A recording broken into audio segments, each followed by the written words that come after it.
உங்க போன்ல ப்ளூடூத் எப்பவுமே ஆன்ல இருக்குமா?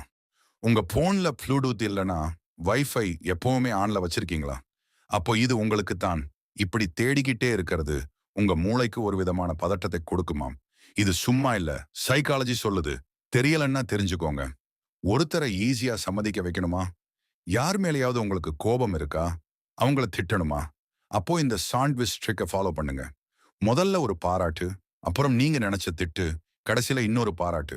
இப்படி சொன்னீங்கன்னா, அவங்களுக்கு கோபமே வராது. அவங்க தப்பையும் புரிஞ்சுக்குவாங்க. கடைசி விஷயம் தான் நினைவில் நிற்கும். Recency effect.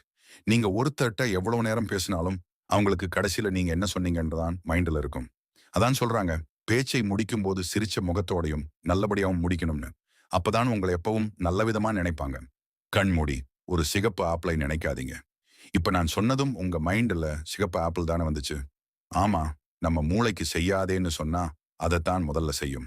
அதனால தான் குழந்தைகிட்ட ஓடாதேன்னு சொல்றதுக்கு பதிலா மெதுவா போன்னு சொன்னா கரெக்ட்டா கேட்பாங்க. இந்த பாட்டு ஏன் உங்க மைண்ட்லயே ஓடிக்கிட்டே இருக்கு? ஏதாவது ஒரு பாட்டு உங்களுக்குள்ள லூப்லயே ஓடிக்கிட்டே இருக்கா? அதுக்கு காரணம் அந்த பாட்ட நீங்க பாதியிலேயே விட்டுட்டீங்க. நம்ம மூளைக்கு முடியாத வேலைய முடிக்கணும்னு ஒரு எண்ணம் இருக்கு. அத நிறுத்தணுமா?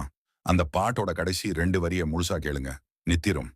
இது போன்ற இன்ட்ரஸ்டிங் ஃபேக்ட்க்கு சச்சின் இன்ஃபோ தமிழ் ஃபாலோ பண்ணுங்க.